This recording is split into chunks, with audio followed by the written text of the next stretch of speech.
Contains 55% of total blood, मतलब blood के अंदर लिक्विड कंपोनेंट ज्यादा है। एंजाइम्स होते हैं, वाटर होता है, सॉल्ट होता है और साथ ही बहुत सारे प्रोटीन कंटेन करके रखता है। आप लोगों ने भी कोविड के टाइम में बहुत ज्यादा सुना होगा प्लाज्मा डोनेट करना है, प्लाज्मा डोनेट करना है, प्लाज्मा डोनेट करना है, क्योंकि बेटा प्लाज्मा के अंदर बहुत सारे प्रोटीन्स होते हैं जो कि बच्चों कैसे हो आप लोग, स्वागत है आपका अपने YouTube चैनल पर। आशा करती हूँ आप सभी स्वस्थ होंगे, मस्त होंगे और अपनी पढ़ाई में व्यस्त होंगे। तो आज का हमारा टॉपिक होने वाला है ह्यूमन ब्लड।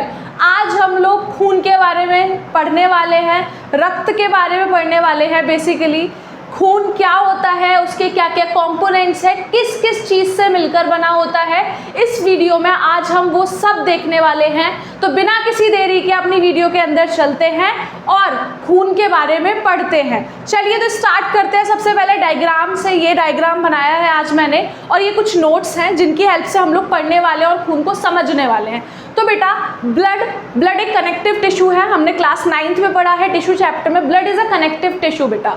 अब इसके अंदर क्या है, हमारा ब्लड दो चीज़ों से, दो कंपोनेंट से बना रहता है। एक कंपोनेंट सॉलिड होता है और एक लिक्विड होता है। एक लिक्विड है और एक सॉलिड है। The liquid one is called the plasma and the solid one contains RBCs, डब्ल्यूबीसीज एंड प्लेटलेट्स। हमें यही पढ़ना है आज। प्लाज्मा क्या होता है, आरबीसीज क्या होती हैं, डब्ल्यूबीसीज क्या होती हैं और प्लेटलेट्स क्या होती हैं और इनके फंक्शंस क्या होते हैं, क्या फंक्शंस की क्या ज़रूरत है हमारी बॉडी के अंदर। स्टार्ट करते हैं बेटा।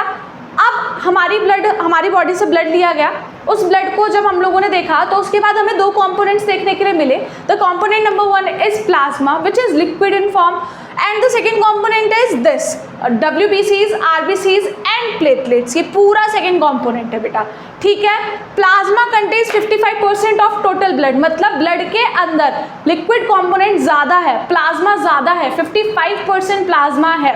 उसके अलावा 1% क्या है आपका, ल्यूकोसाइट एंड प्लेटलेट्स। बेटा ल्यूकोसाइट जो बोला जाता है वो डब्ल्यूबीसीज को बोला जाता है, व्हाइट ब्लड सेल्स को बोला जाता है। ल्यूको टर्म ही कलरलेस चीज़ों के लिए यूज़ किया जाता है। तो डब्ल्यूबीसीज, उसके अलावा प्लेटलेट्स 1% ऑफ टोटल ब्लड, मतलब डब्ल्यूबीसीज और प्लेटलेट्स काफ़ी कम है as compared to plasma and RBCs. सिर्फ 1% एरिया कंटेन करती है किसका, पूरे ब्लड का। उसके अलावा हमारे एरिथ्रोसाइट्स मतलब आरबीसीज ने कितना एरिया ले रखा है, पूरा 45% एरिया कंटेन करके बैठी हुई है। कौन, आरबीसीज बैठी हुई है, ठीक है बेटा। ये इनका काउंट लिखा हुआ है, ये हम आगे बढ़ेंगे वीडियो में। तो स्टार्ट करते हैं, एक एक करके चीज़ों को पढ़ते हैं। हमने ये तीन चीज़ें पढ़नी है, ल्यूकोसाइट्स, प्लेटलेट्स और साथ में आपका एरिथ्रोसाइट्स। उसके अलावा हम लोगों ने प्लाज्मा का भी फंक्शनिंग देखनी है। प्लाज्मा से स्टार्ट करते हैं। The liquid state of blood contains 55% of blood. अभी हम लोगों ने देखा ये हमारे ब्लड की लिक्विड स्टेट है जो कि हमारे ब्लड का 55% एरिया पूरा घेरे बैठा है, मतलब 55 मतलब 55% एरिया सारा किसने कवर कर रखा है बेटा, प्लाज्मा ने कवर कर रखा है। आगे चलते हैं। Pale yellow in colour consist salt, nutrients, water and enzymes. इसका कलर कैसा होता है बेटा, पेल येलो होता है। मतलब अगर हम इसको किसी टेस्ट ट्यूब में ले लें, ब्लड को टेस्ट ट्यूब में ले लें और उसको राउंड्स दिलवा दें ज़्यादा, उसके अलावा सेपरेट हो जाएगा हमारा ब्लड और हमारा प्लाज्मा। तो प्लाज्मा कैसा देखने के लिए मिलेगा हम लोगों को, पेल येलो कलर का देखने के लिए मिलेगा। You guys can check it on Google. आप अगर गूगल करोगे प्लाज्मा का कलर तो आपको एकदम इजीली विजिबल होगा वो। तो पेल येलो कलर का होता है। उसके अलावा उसके अंदर क्या क्या होता है, बहुत सारे एंजाइम्स होते हैं, वाटर होता है, सॉल्ट होता है और साथ ही बहुत सारे प्रोटीन कंटेन करके रखता है। आप लोगों ने भी कोविड के टाइम में बहुत ज़्यादा सुना होगा प्लाज्मा डोनेट करना है, प्लाज्मा डोनेट करना है, प्लाज्मा डोनेट करना है, क्योंकि बेटा प्लाज्मा के अंदर बहुत सारे प्रोटीन्स होते हैं जो कि हमारी बॉडी के लिए बहुत यूजफुल होते हैं फॉर आर इम्यून सिस्टम, है ना बेटा। तो इसलिए plasma is really very very very important component of the blood. Okay बेटा, आगे चलते हैं। प्लाज्मा हम लोगों ने पढ़ लिया है। द नेक्स्ट इज आरबीसीज या फिर एरिथ्रोसाइट्स बेटा। आरबीसीज मतलब हमारी रेड ब्लड सेल्स। आप लोगों को पता ही होगा जो हमारा ब्लड है वो आरबीसीज होती है, उसके अंदर डब्ल्यूबीसीज होती है, प्लेटलेट्स। ये तो आपने सबने सुना होगा, बहुत कॉमन है। कोई भी रिपोर्ट आती है, ब्लड रिपोर्ट आती है, वहाँ पर RBC count, WBC count, platelets count सब कुछ आता है, ठीक है। आरबीसीज, अब आप लोगों ने उस ब्लड रिपोर्ट में देखा होगा वहाँ कभी आरबीसी लिखा नहीं आता, वहाँ पर लिखा आता है एरिथ्रोसाइट्स। बेटा एरिथ्रोसाइट इसका बायोलॉजिकल नेम है। आरबीसीज का। पढ़ लेते हैं इनके बारे में। They are biconcave cells without nucleus. बेटा ये बहुत ज़्यादा उसकी विषय है कि भाई इनके पास न्यूक्लियस नहीं होता, बहुत ज़्यादा समझने वाला विषय है कि आरबीसीज के पास कोई न्यूक्लियस नहीं होता। और एक और बहुत इंपॉर्टेंट चीज़, अगर हमारी बॉडी से आरबीसीज मरती है ना, अगर एक आरबीसी डेड हुई है तो 4 नई आरबीसी का फॉर्मेशन होता है। इसीलिए बोला जाता है ब्लड डोनेट करना चाहिए। जितना ज़्यादा ब्लड डोनेट करोगे उतना ज़्यादा ब्लड आपके अंदर आएगा। एक आरबीसी अगर डेड हुई है तो 4 नई आरबीसीज का फॉर्मेशन होगा। न्यूक्लियस नहीं होता इनके पास। कैसी रहती है शेप में? बाइकॉन्केव इन शेप। कॉन्केव देखा होगा आप लोगों ने, कॉन्केव लेंस वगैरह, वैसे ये शेप में रहती हैं। उसके अलावा contain a protein called haemoglobin give blood it's red colour. बेटा हीमोग्लोबिन क्या है बेटा? ये एक प्रोटीन है। अब इस प्रोटीन का काम क्या होता है बेटा? ये बहुत सोचने वाली बात है। क्यों प्रेजेंट रहता है प्रोटीन इसके अंदर? प्रोटीन इसके अंदर बेटा इसलिए प्रेजेंट रहता है कि हीमोग्लोबिन क्या करेगा, एक तो रेड कलर प्रोवाइड करेगा हमारे ब्लड को। वो जो पूरा रेड कलर, वो पिगमेंट जो है वो हीमोग्लोबिन है, जिसकी वजह से हमारा ब्लड रेड कलर का होता है। और साथ में एक और बहुत इंपॉर्टेंट काम करता है, इट कैरीज ऑक्सीजन। क्या करता है हमारा हीमोग्लोबिन? ऑक्सीजन को कैरी करता है एक जगह से दूसरी जगह। हीमोग्लोबिन का एक कंपोनेंट 4 ऑक्सीजन कैरी कर सकता है बेटा, इस चीज को याद रखना। हीमोग्लोबिन का एक छोटा सा पार्ट 4 ऑक्सीजन को कैरी करके चल सकता है। ठीक है, तो बहुत इंपॉर्टेंट हुआ। अब इससे हमें फंक्शन भी पता चल गया, हीमोग्लोबिन ऑक्सीजन कैरी करता है, दैट मीन्स आरबीसीज का फंक्शन क्या है? ऑक्सीजन को कैरी करना। आगे क्या लिखा हुआ है? Produced in bone marrow, main function is to transport oxygen to various tissues and organs. Second वाला पार्ट देख लेते हैं इस पॉइंट का।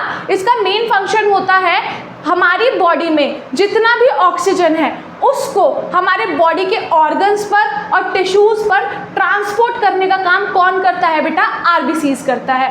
अब थोड़ा आगे का पॉइंट जो लिखा हुआ है वो क्या लिखा हुआ है? Produce in bone marrow. कहाँ पर बनती है बेटा? ये बोन मैरो के अंदर बनती है। अब आप बोलोगे बोन मैरो मैम क्या होता है? बोन मैरो हमारी बोन्स जो है उनके अंदर प्रेजेंट फ्लूइड को हम लोग क्या बोलते हैं बेटा? बोन मैरो बोलते हैं। वहीं पर सारे सेल्स का फॉर्मेशन होता है। और आरबीसीज का भी फॉर्मेशन कहाँ होता है बेटा? बोन मैरो के अंदर होता है। उसके अलावा life span is 20 to 120 days, destroy in spleen. मतलब इनका जो लाइफ स्पैन मतलब जीवनचर्या, इनका पूरा जीवन जब से पैदा हुई और जब से मरने तक का जो समय रहता है वो इनका रहता है 20 से 120। अब आप बोलोगे क्या मैम 20वें दिन ही मरती हैं, 120वें दिन मरती हैं? क्या बेटा इंसानों में कोई तो 25 साल की उम्र में मर जाता है, कोई पैदा होते ही मर जाता है, कोई 30 साल की उम्र में मरता है। तो उम्र, मरने की उम्र कोई किसी की डिसाइडेड नहीं है।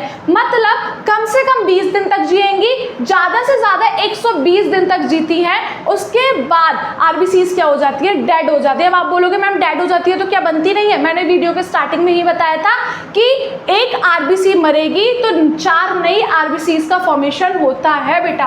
ठीक है, क्लियर? उसके अलावा ये इनकी डेथ कहाँ होती है, कहाँ जाकर मरती है? तो बेटा ये जाकर मरती है स्प्लीन के अंदर। अब आप बोलोगे मैम स्प्लीन क्या है? बेटा आपके स्टमक के नीचे एक छोटा सा ऑर्गन है जिसको क्या बोला जाता है? स्प्लीन बोला जाता है। सारी आरबीसीज जब उन्हें लगता है उनकी डेथ नज़दीक है वहाँ पर जाएंगी और वहाँ जाकर डेड हो जाती हैं, जिसको ग्रेवयार्ड ऑफ आरबीसीज भी बोला जाता है बेटा, ग्रेवयार्ड ऑफ आरबीसीज। उसके अलावा आगे क्या लिखा है? डब्ल्यूबीसीज के बारे में पढ़ लेते हैं, उनके फंक्शंस के बारे में पढ़ लेते हैं। डब्ल्यूबीसीज को बेटा ल्यूकोसाइट्स बोलते हैं। ल्यूको जो टर्म यूज किया जाता है वो कलरलेस चीजों के लिए यूज किया जाता है। आगे देख लेते हैं क्या है? They are shapeless and colourless blood cells. ये शेपलेस और कलरलेस ब्लड सेल्स होती हैं बेटा। इनकी कोई शेप भी नहीं होती और इनका कोई कलर भी नहीं होता। ये ट्रांसपेरेंट कलर की होती हैं और इनका कोई शेप भी नहीं होता। इनका शेप क्यों नहीं होता ये हम आगे देखने वाले हैं। क्या लिखा है आगे? Also known as antibodies of the body as they kill foreign bacterias. इनको बॉडी की एंटीबॉडीज भी बोला जाता है क्योंकि ये फॉरेन बैक्टीरिया को किल करते हैं। अब बेटा ये समझने वाला विषय है कि अगर बेटा बाहर से कोई भी फॉरेन बैक्टीरिया, फॉरेन का मतलब क्या होता है? मतलब क्या बोलते हैं? विदेशी। विदेशी तो बोला जाता है, मतलब उसका हमारी बॉडी में कोई नीड नहीं है, वो हमारे लिए खतरनाक साबित हो सकता है, वो हमारी बॉडी के अंदर आ रहा है तो उसको किल करने का, उसको मारने का काम कौन करता है बेटा?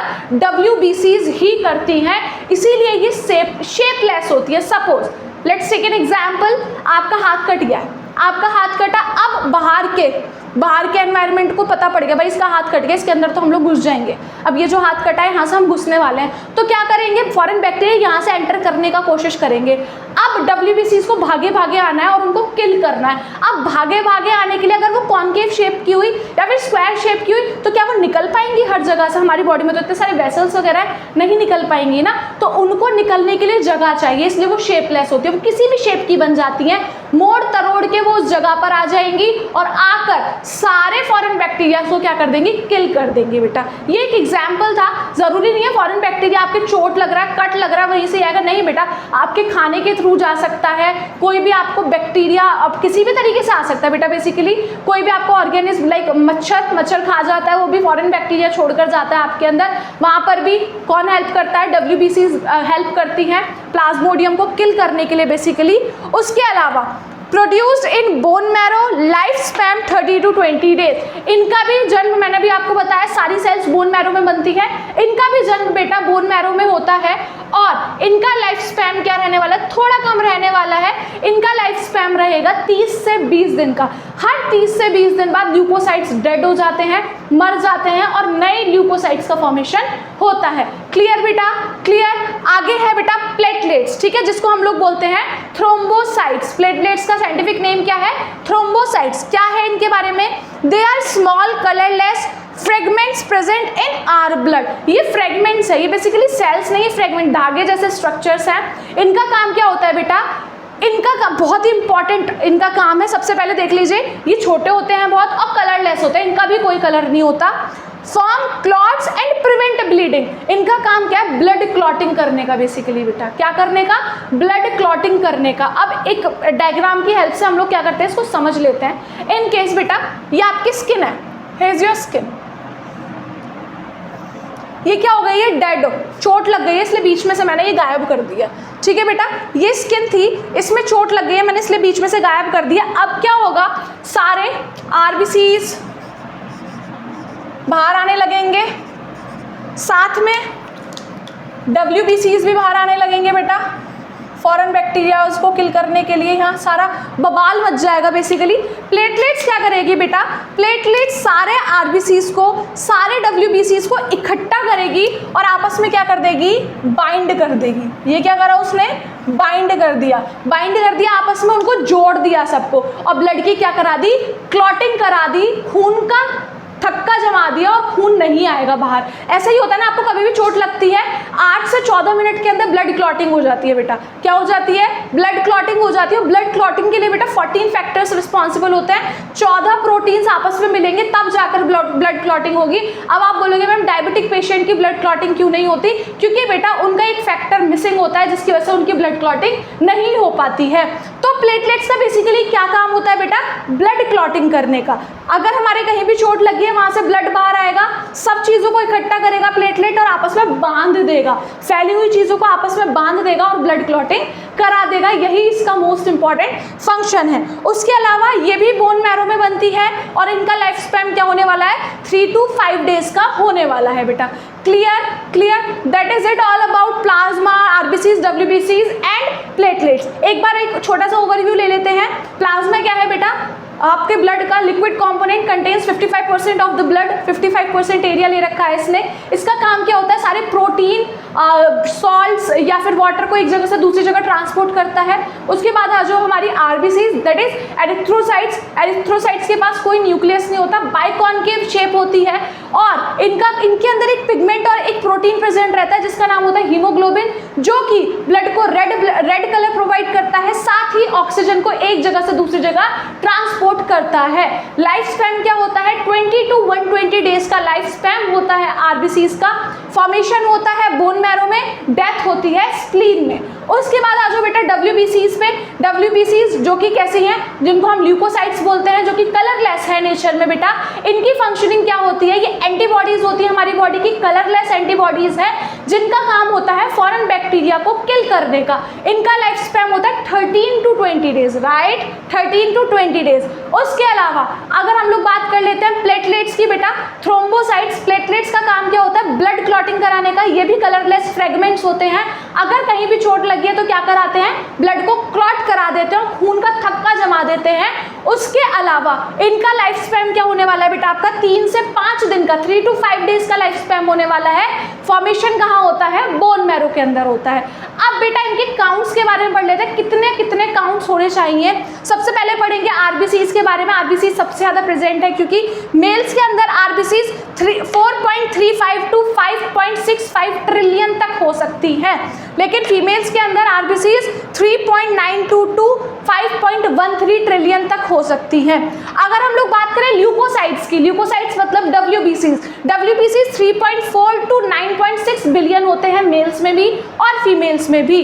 और अगर हम लोग बात करें प्लेटलेट्स की, तो प्लेटलेट्स मेल के अंदर 135 बिलियन टू 317 बिलियन होना चाहिए और फीमेल्स के अंदर 157 बिलियन टू 371 बिलियन होना चाहिए। ये है इनका काउंट बेटा। That is it all about blood. Blood के अंदर यही सारे कंपोनेंट्स प्रेजेंट रहते हैं और हर कंपोनेंट अपने एक अहमियत, अपनी एक पूरा उसका फंक्शनिंग होती है। तो बेटा कोई भी कम होगा, कोई भी ज्यादा होगा तो कुछ ना कुछ ऑब्वियसली हमारी बॉडी में इम्पैक्ट पड़ता है।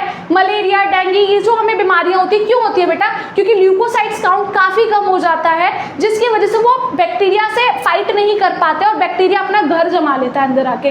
और ल्यूकोसाइट्स जैसे ही कम होते हैं हमारा प्लेटलेट्स काउंट भी कम होता चला जाता है, विच लीड्स टू डेथ बेटा, जिससे डेथ भी हो सकती है। इसीलिए अच्छा खाओ, जितना अच्छा खाओगे, जितना ग्रीन वेजिटेबल्स खाओगे, जितना सैलेड खाओगे, आपका ब्लड उतना ही अच्छा रहेगा। और आरबीसीज का काउंट इंक्रीज करने के लिए जितना ब्लड डोनेट करोगे उतना ही आरबीसीज का काउंट इंक्रीज होगा। इस चीज को अपने दिमाग से निकाल देना कि भाई मैंने खून दे दिया तो मेरे अंदर तो खून बचेगा ही नहीं बेटा, ऐसा नहीं होता। ब्लड आप डोनेट करोगे उतना ही ब्लड आपके अंदर बढ़ने वाला है। क्या बताया, एक आरबीसी जाएगी तो 4 आरबीसीज नहीं डेवलप हो जाएंगी। That is it all about blood बेटा। ये सब कुछ था ब्लड के बारे में। आशा करती हूँ आपको सब कुछ समझ में आया होगा। काफी इजी वे में चीजों को समझाने की कोशिश करी है और नोट्स की हेल्प से समझाने की कोशिश करी है। That is it all about blood. Thank you so much for watching. If you guys like the video, do like, share and subscribe the channel. Thank you.